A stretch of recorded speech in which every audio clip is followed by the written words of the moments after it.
আস্তে আস্তে কোথায় যেন মিলিয়ে গেল। কি হলো? কার কারণে নপুরের ধ্বনি? কে আমার কাছে এসে তার নপুরের সংকেত করে গেল? তবে কি ভগবান গোবিন্দের নপুরের ধ্বনি? তবে কি এই টাকায় সংকেত তিনি আসছে? সারা রাত্রি রাজা এইসব ভেবে একদম ঘুমাতে পারেন। তিনি সর্বদাই অঙ্কারে তিনি কার নপুরের ধ্বনি? কে আমার কাছে এসে তার নপুরের সংকেত করে গেল? কে তুমি? আমাকে জানিয়ে গেলে তুমি এসেছ? সারা রাত্রি জেগে থেকে পরদিন প্রভাতে উঠে রানী গুঞ্জিচা বলছেন, মহারাজ আগামীকাল থেকে আপনি রাজ সিংহাসনে বসবেন, রাজকার্য চালাবেন। তাই তিনি ভগবান বিষ্ণু মন্দিরে ভগবান বিষ্ণু পূজা করছে। সকালবেলায় এক অদ্ভুত ঘটনা ঘটল। পূজায় বসতে যাবে এমন সময় রাজপ্রাসাদে দাঁড়িয়ে সে ডাক দিল, মহারাজ!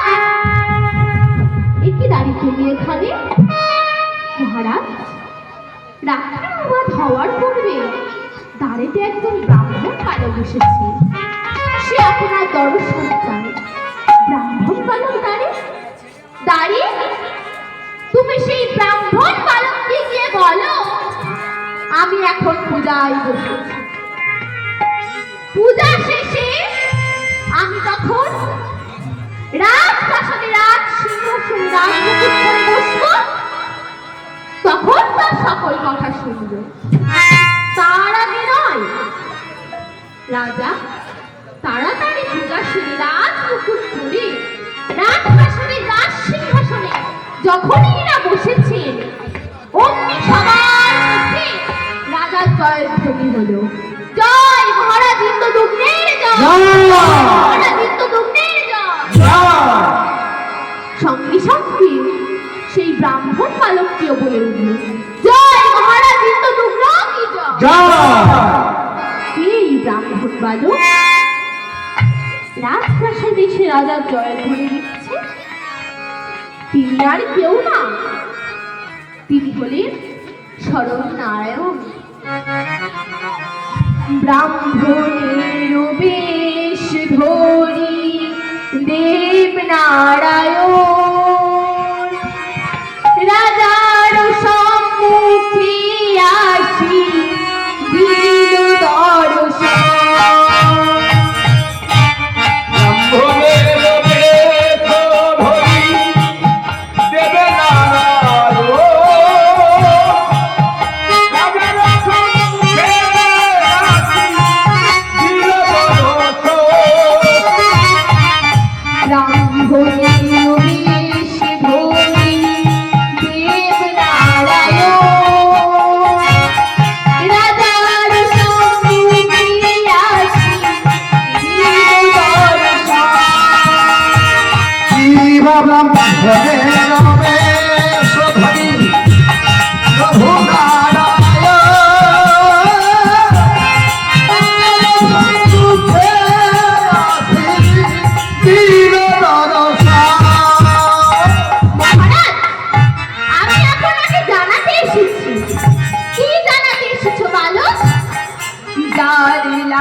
যার জন্য আপনি এতদিন ভাবছেন, তিনি আর কেউ নন, তিনি হলেন স্বয়ং নীলমাধব।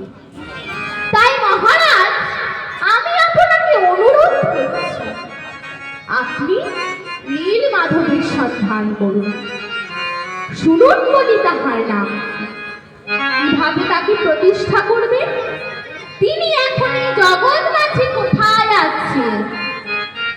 তোমারও প্রাণের ঠাকুর নীলমাধব নিভিতে পুজিতে হবে এই আর তোমারও প্রাণের ঠাকুর নীলমাধব না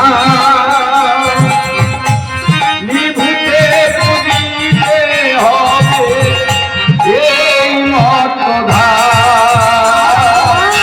তোমারও প্রাণের ঠাকুর নীলমাধব নিভিতে পুজিতে হবে এই মতধার। তোমার প্রাণের ঠাকুর নীলমাধব না নিভিতে পুজিতে হবে এই মতধার। মহারাজ, আপনার প্রাণের ঠাকুর নীলমাধব তিনি এখন এই জগৎ মাঝে এক ভক্তের কাছে গোপনে পূজা পাচ্ছে। তাই মহারাজ, আমি আপনাকে অনুরোধ করছি, যেন যেন প্রকারে সেই নীলমাধব সেই ভক্তের কাছ থেকে উদ্ধার করে এনে এই জগৎ মাঝে তাকে প্রতিষ্ঠা করুন।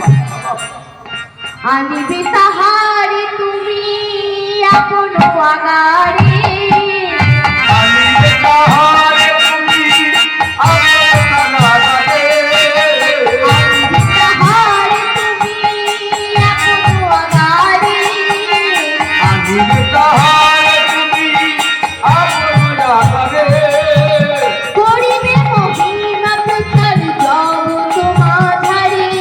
আর করিবে মহিমা প্রচার জগৎ মাঝারে, আর করিবে মহিমা প্রচার জগৎ মাঝারে, তার মহিমা প্রচার করো, তার মহিমা প্রচার করো, তার মহিমা প্রচার করো, তার মহিমা প্রচার করো, জগৎ মাঝে প্রতিষ্ঠা করো, তার মহিমা প্রচার করো, জগতে প্রতিষ্ঠা করো, তার মহিমা প্রচার করো, জগৎ মাঝে প্রতিষ্ঠা করো, তার মহিমা প্রচার করো। ওই জগতে প্রতিষ্ঠা করো, তার মহিমা প্রচার করো।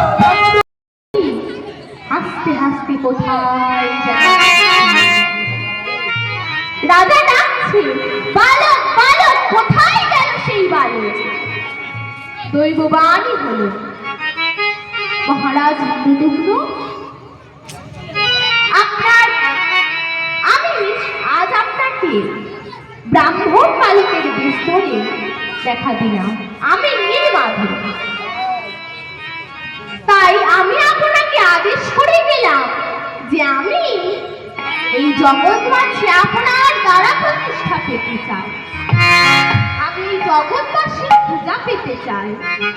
তাই আমি আপনাকে এই আদেশ করে দিলাম। প্রভু প্রভু, আজ আমি তোমায় এত কাছে পেয়েও আজ আমি তোমায় হারালাম, যার জন্য আমার সারা রাত্রি নিদ্রা নেই। আমি এই রাত মাথায় পড়তে পারিনি, সেই ভগবানই আমার সঙ্গে ব্রাহ্মণ বালকের বেশ ধরে দেখা দিল। তুমি আমায় দেখা দিয়ে চলে গেলে প্রভু, তুমি নীলমাধব রূপে এই জগৎ মাঝে এক ভক্তের কাছে গোপনে পূজা পাচ্ছ। তুমি আমার দ্বারা এই জগৎ মাঝে প্রতিষ্ঠা পেতে চাও। হে প্রভু, এ তুমি আমায় কি আদেশ দিলে ঠাকুর?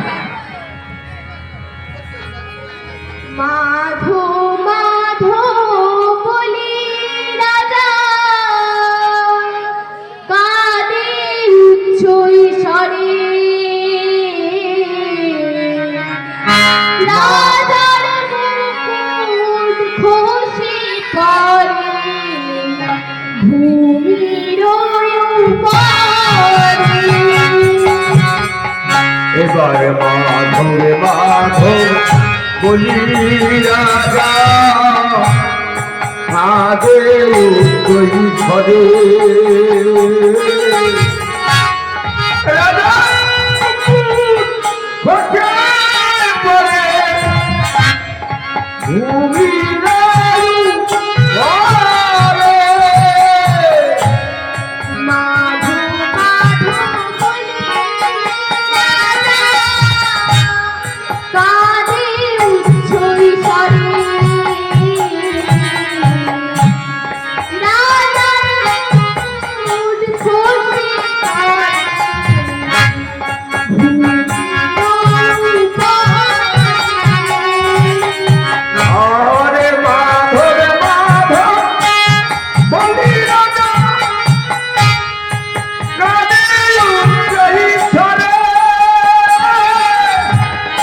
ওই রাজার মুকুট খসে পড়ে ভূমির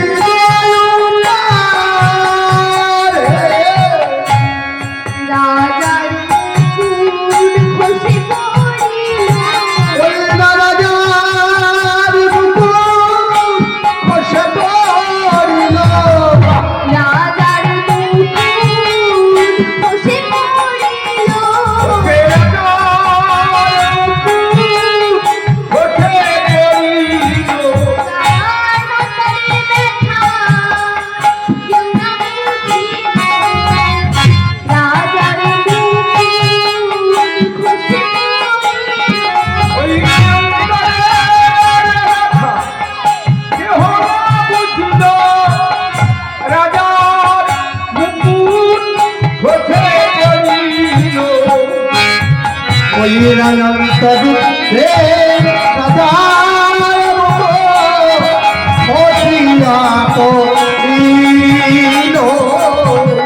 ওই রাজার ভূমি পরে ধরিয়া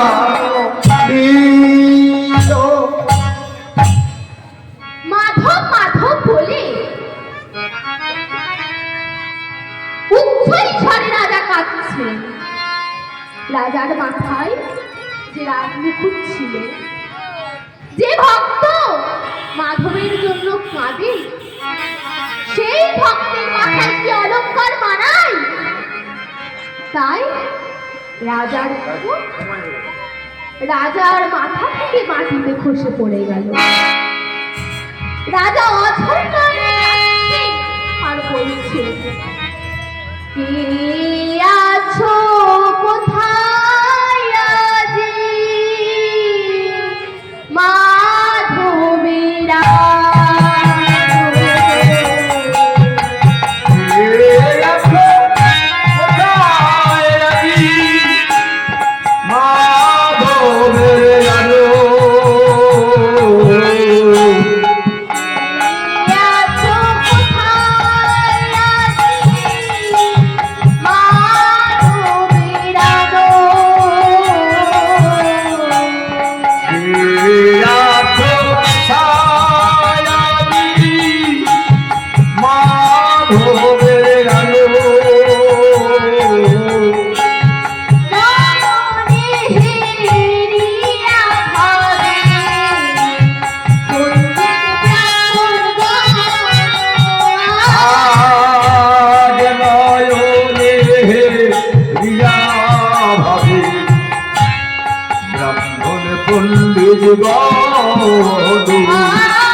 রাজার মাথা থেকে রাজমুকুট মাটিতে খসে পড়লে রাজ্যের বুঝি কোনো অমঙ্গল হয়। তাই ওই গ্রাম এখন পণ্ডিতগণ বলছি রাজ্যের বুঝি কোনো অমঙ্গল হবে, তা না হলে কেনই বা রাজা রাজমুকুট মাটিতে এমন ভাবে খসে পড়বে? অমঙ্গল হইবে আজি মনেতে ভাবিয়া, মনেতে ভাবিয়া, অমঙ্গল হইবে আজি মনেতে ভাবিয়া, ও বই অমঙ্গল হইবে আজি মনেতে ভাবিয়া, সংবাদ পাইল রানী অন্তরে থাকিয়া, সংবাদ পাইল রানী অন্তরে থাকিয়া, সংবাদ পাইল রানী অন্তরে থাকিয়া, সংবাদ পাইল রানী অন্তরে থাকিয়া, আজ রাতের বুঝি অমঙ্গল হলো, বলে যে কি ভাই অমঙ্গল হলো, অমঙ্গল হলো, বলে যে কি আমার মঙ্গল হলো, রাজার মুকুট খসে পড়ল, রাতের বুঝি অমঙ্গল হলো, ওই না রাজার মুকুট খসে পড়িল, আজ কি অমঙ্গল হলো, রাজার মুকুট খসে পড়ল, রাতের বুঝি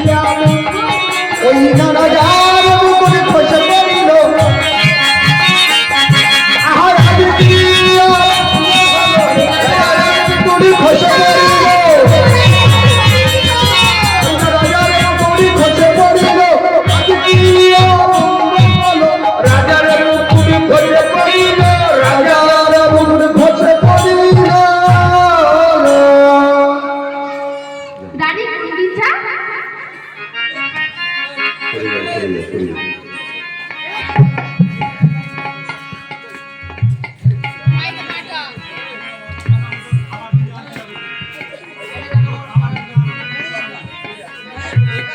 রানী গুন্ডিচা রাজাকে বলছে, মহারাজ আপনার মাথার মুকুট এমন ভাবে মাটিতে পড়ে গড়াগড়ি খাচ্ছে কেন? তখন রাজা বললেন, গুন্ডিচা আমি ওই মুকুট মাথাতে পরবো না। কেন মহারাজ? শোনো গুন্ডিচা, আর স্বয়ং ভগবান ব্রাহ্মণ বালকের বেশ ধরে আমায় আদেশ করে গেলেন যে তিনি নীলমাধব রূপে এই জগৎ মাঝে এক ভক্তের কাছে গোপনে পীড়া পাচ্ছে। তাই তিনি আমায় আদেশ করে গেলেন যে সেই নীলমাধবকে যেমন করে উদ্ধার করে এনে এই জগৎ মাঝে তাকে প্রতিষ্ঠা করতে। তাই আমি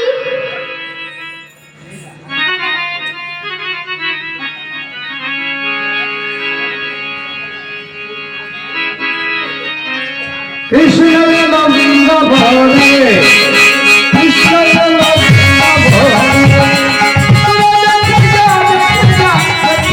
জানে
নিবেদন আছে। কি নিবেদন মহারাজ? তখন রাজা বললেন, আপনারা 100 ব্রাহ্মণ যাবে আমার নীল মাধবের সন্ধানে। সারা ভারতবর্ষ তন্ন তন্ন করে খুঁজে দেখবে কে কোথায় গোপনে ভগবান নীল মাধবের পূজা করছে। সেই সংবাদটি আপনারা আমায় এনে দেবেন। তারপর সেই নীল মাধবকে এখানে কেমন ভাবে আনতে হয় আমার সেটা খুব ভালোভাবেই জানা আছে। তখন রাজা ইন্দ্রদুম্ন বললেন, ব্রাহ্মণগণ, আপনারা এও শুনে রাখুন, আপনারা যদি আমার নীল মাধবের সন্ধান এনে দিতে পারে তাহলে আমি আপনাদের প্রত্যেককে 100 স্বর্ণ মুদ্রা করে পুরস্কার দেব। তাহলে আপনারা যাবেন কার সঙ্গে? রাজপুরোহিত বিদ্যাপতিকে ডাকলেন। রাজপুরোহিত বিদ্যাপতি, আদেশ করুন মহারাজ। শোনো বিদ্যাপতি, এই 100 ব্রাহ্মণকে তোমার সঙ্গে দিলাম। যেমন করেই হোক আমার নীল মাধবের সন্ধান চাই। তখন বিদ্যাপতি বললেন, মহারাজ, আমি আপনার রাজপুরোহিত হয়ে কথা দিচ্ছি, যতদিন আমি মাধবের সন্ধান পাই আমি আপনার মাধবের সন্ধান এনে দেব। আপনি এও শুনে রাখুন, আমি যদি আপনার মাধবের সন্ধান এনে দিতে না পারি তাহলে আমি এ মুখ আর আপনাকে কখনো দেখাবো না। আমি এই অবন্তী নগরে আর কখনো ফিরবো না। আমি এই দেহ বিসর্জন দেব। না না না না, বিদ্যাপতির মুখে এই কথা শুনে মহারাজ ইন্দ্রদুম্ন বললেন, হে ব্রাহ্মণগণ, আপনারা 100 ব্রাহ্মণগণ বিদ্যাপতির সঙ্গে শুরু হলো নীল মাধবের অনুসন্ধান। আহা শ্রী হরি বলি শুভযাত্রা করিল। শ্রী হরি বলি ভজনা কইল। শ্রী হরি বলি শুভযাত্রা করিল। তোরা দেখে যা,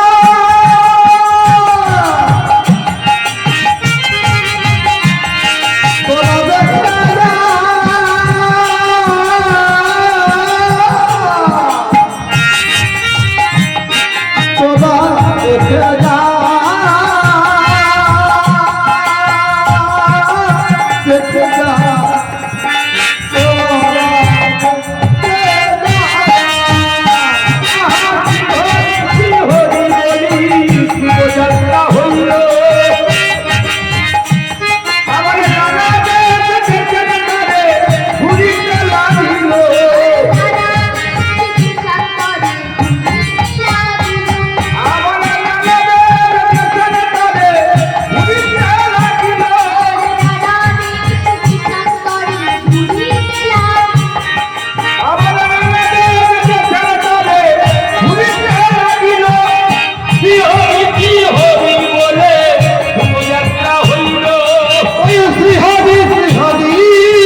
ভগবান নীলমাধব দেখছি বিদ্যাপতির সঙ্গে একসাথে লোভী ব্রাহ্মণগণ আমার সন্ধানে আসছে। তখন ভগবান বলছে, ওরে তোরা এত লোভী, তোরা আমার সন্ধান রাজাকে দিবি, তোদের কিচ্ছু হবে না, তোরা আমার কোনো সন্তানই পাবি না।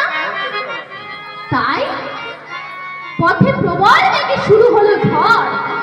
সেই ঝড়ের তাণ্ডবে গাছপালা সব ভেঙে পড়তে লাগলো। তার সঙ্গে মুষলধারায় বৃষ্টি নামলো। এই সব দেখে 100 ব্রাহ্মণগণ বলছে, রইল তোর নীলমাধবের সন্তান, আপনি বাজলে বাপের। 100 ব্রাহ্মণগণ ছাড়া সবাই ফিরে এলেন প্রাণের ভয় রাজ দরবারে। প্রাণের ভয় রাজ দরবারে অবনত মস্তকে প্রবেশ করে। বেশ বেশ বেশ। রাজা দেখছে 100 ব্রাহ্মণগণ সবাই ফিরে আসছে। রাজা মনে মনে চিন্তা করছে, তবে কি ওরা সবাই আমার নীলমাধবের সন্ধান নিয়ে এলো? 100 ব্রাহ্মণগণ রাজ দরবারে প্রবেশ করেছে অবনত মস্তকে। তখন মহারাজ বলছে, এই ব্রাহ্মণগণ, আপনারা কি আমার নীলমাধবের সন্ধান নিয়ে এলেন? তখন ব্রাহ্মণগণ বলছে, মহারাজ, আমাদের সবাইকে ক্ষমা করে দেবে, আমরা অনেক কষ্ট করেও কেউ নীলমাধবের সন্ধান আনতে পারিনি।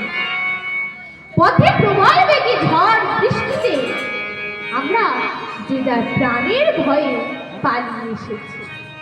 কি স্বয়ং ভগবানকে খুঁজতে গিয়ে আপনারা সবাই প্রাণের ভয়ে পালিয়ে এসেছেন? আপনারা নাকি ব্রাহ্মণ? তবে কিসের ব্রাহ্মণ আপনারা? স্বয়ং ভগবানকে খুঁজতে গিয়ে পালিয়ে এসেছে প্রাণের ভয়ে? তখন রাজা ডাকছেন, মহামন্ত্রী শুনুন, মহামন্ত্রী মশাই, আদেশ করুন মহারাজ। শুনুন মহামন্ত্রী মশাই, এই 100 ব্রাহ্মণগণ আমার নীলমাধবের সন্ধানে না গিয়ে প্রাণের ভয় পালিয়ে এসেছে। না না না না না না। তাই আমি আপনাকে আদেশ দিলাম, এই 100 লোভী ব্রাহ্মণকে আপনি কারাগারে বন্দী করুন।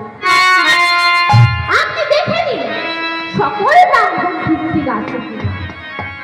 তখন না মহামন্ত্রী বললেন, মহারাজ, সকল ব্রাহ্মণ ঠিক আছে, শুধুমাত্র বিদ্যাপতি নেই। তখন রাজা ব্রাহ্মণদের বলছে, শুনুন ব্রাহ্মণগণ, আপনারা আমার নীলমাধবের সন্ধান আনতে পারেননি, ঠিক আছে, কিন্তু আমার রাজপুরোহিত বিদ্যাপতি কই? তাকে আপনারা কোথায় রেখে এলেন? রাজপুরোহিত কোথায়? তখন ব্রাহ্মণগণ বলছে, মহারাজ, ঝড় বৃষ্টিতে দোকান বনের মাঝে আমরা পথ হারিয়ে ফেলেছি, যে সে কোথায় গেছে আমরা সেটা কেউ জানি না। বেশ বেশ। ছি, ছি! আপনাদের এত বড় নির্ভয় যে একজনকে পরিত্যাগ করে চলে, এত বড় নির্ভয়!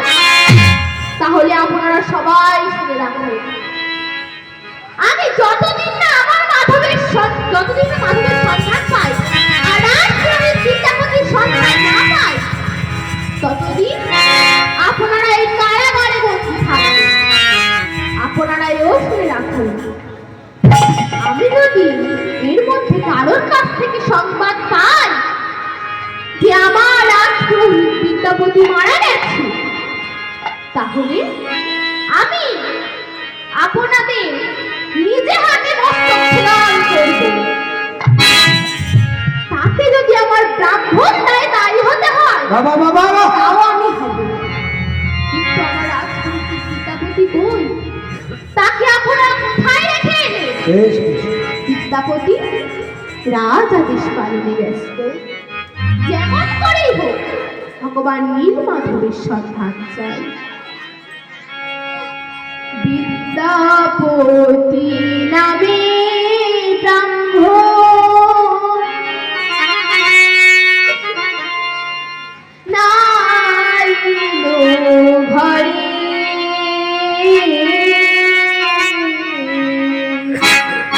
বিদ্যাপতি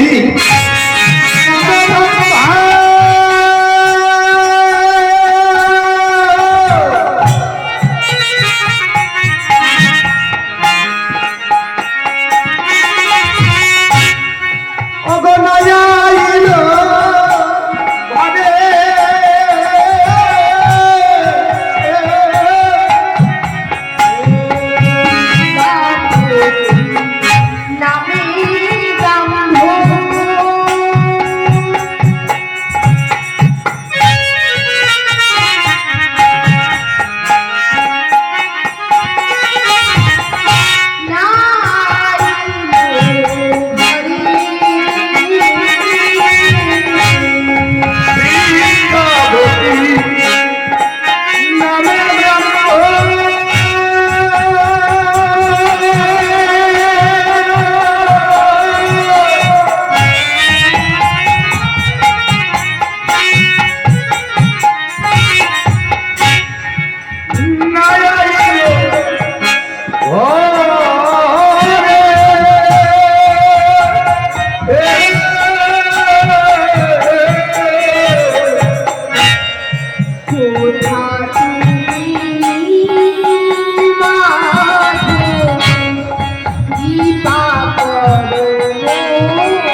তুমি নীলমাধব কৃপা করো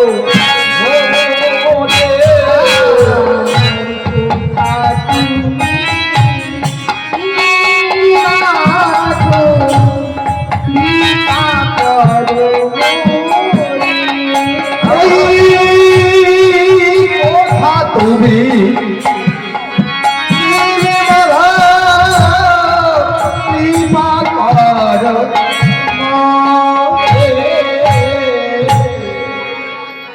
বিদ্যাপতি রাজ আদেশ পালনে ব্যস্ত। বনপথ দিয়ে চলেছে।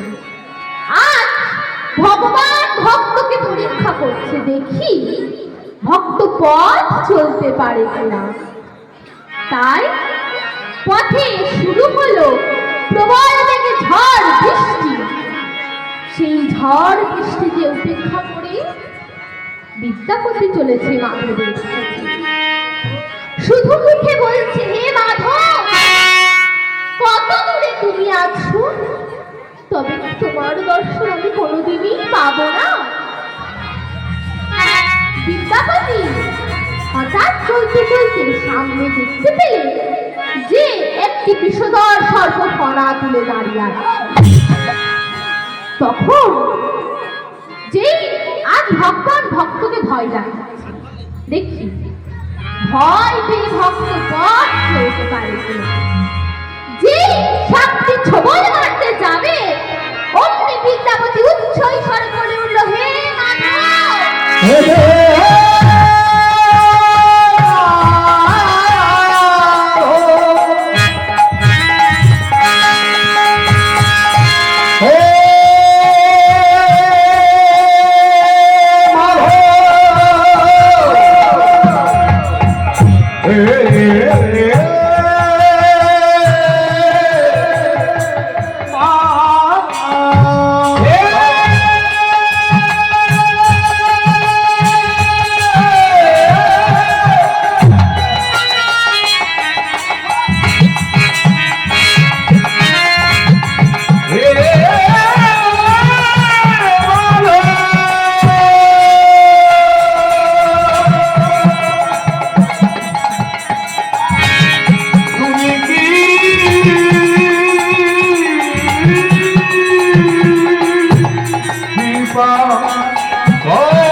হিংস্র জন্তু আসছে।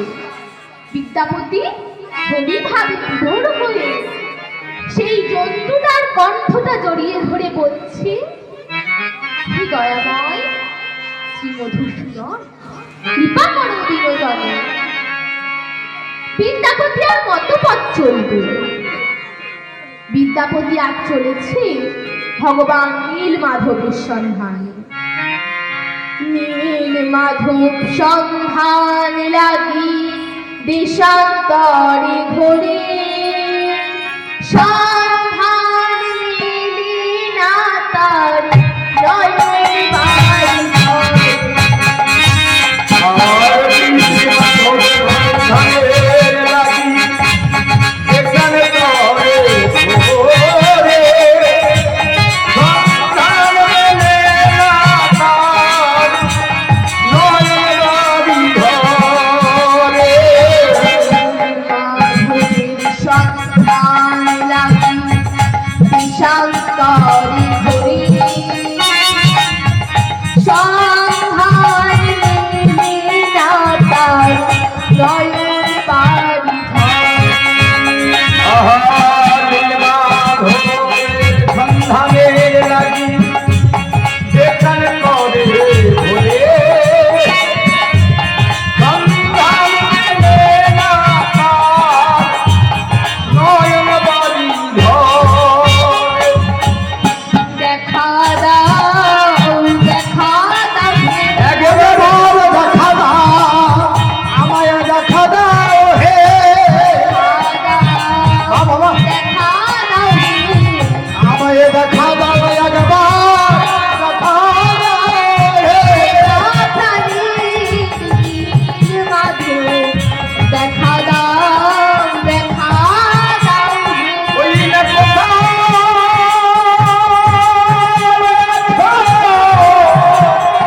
আছো নীল মাধব, দেখা দাও, দেখা দাও।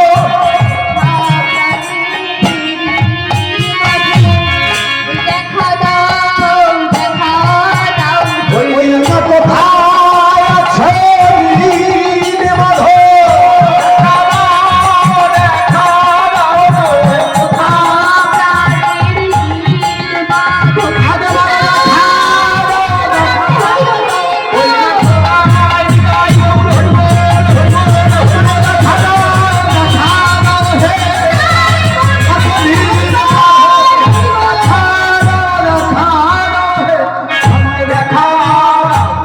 দেখা দাও। বিদ্যাপতি আর কত পথ চলবে? শরীর ক্লান্ত, খাবার ছিল তাও শেষ, আর বিদ্যাপতি চলতে পারছে না। বিদ্যাপতি কেবল হরি ভাবে বিভোর হয়ে মুখে বলে চলেছে, হে মাধব, ও হে মাধব, সবাই তোমায় পরিত্যাগ করে চলে গেল, তবে কি ও হে মাধব, তোমার দর্শন আমি কি কোনোদিন আমাদের রাজাকে দিতে পারবো না? কত দূরে তুমি আছো, তবে কি তোমার দর্শন আমিও কোনোদিন পাবো না? সন্ধ্যা হয়ে গেছে। বিদ্যাপতি অন্ধকার বনের মাঝে পথ হারিয়ে মনে মনে ভাবছে, আজ রাত্রি বুঝি আমার জীবনটা শেষ হয়ে যাবে। তৃষ্ণায় ছাতিটা ফেটে যাচ্ছে, কোথাও একটু জল পাচ্ছি না। আজ রাত্রি বুঝি কোনো হিংস্র জন্তুর আহারের বস্তু হয়ে যাব। এই গভীর অরণ্য কে বা আমার আশ্রয় দেবে, আর আমি কার কাছেই বা কি আশ্রয় চাইব? কিন্তু আমার দৃঢ় বিশ্বাস, রাখে হরি তো মারে কে, আর মারে হরি তো রাখে কে। পাহাড় ঘেরা জঙ্গলের মধ্যে বিদ্যাপতি হঠাৎ দেখতে পেল বেশ কিছু দূরে জনে একটা আলো দেখা যাচ্ছে। বিদ্যাপতির মনে আশার সঞ্চার হলো। তবে কি এই জঙ্গলের মধ্যে কেউ বাস করে? বিদ্যাপতি ওই আলোটা লক্ষ্য করে চলবে। দেখলি দেখি আলো তো একটা নয়, অনেকগুলি আলো জ্বলছে। আর ওই একটু এগিয়ে গেলে দেখলে যে বেশ কিছু ঘরবাড়ি। তাহলে এখানে মানুষের বসবাস আছে। আর একটু এগিয়ে গেলে দেখলে অনেকগুলি পর্ণকুঠি। তার মধ্যে একটি কুঠি বেশ সুন্দর। আরো দেখলে একটি অতীব সুন্দরী হাতে একখানা প্রদীপ জ্বালিয়ে তুলসী তলায় প্রদীপ দেওয়ার জন্য সে দাঁড়িয়ে আছে। বিদ্যাপতি মনে মনে চিন্তা করছে, এই গভীর অরণ্যে কে এই সুন্দরী নারী? লীলাময় আবার এটি দেখছে। প্রদীপের আলো সেই সুন্দরী মুখখানা দেখা যাচ্ছে। তাই দেখে বিদ্যাপতি জিজ্ঞেস করছে,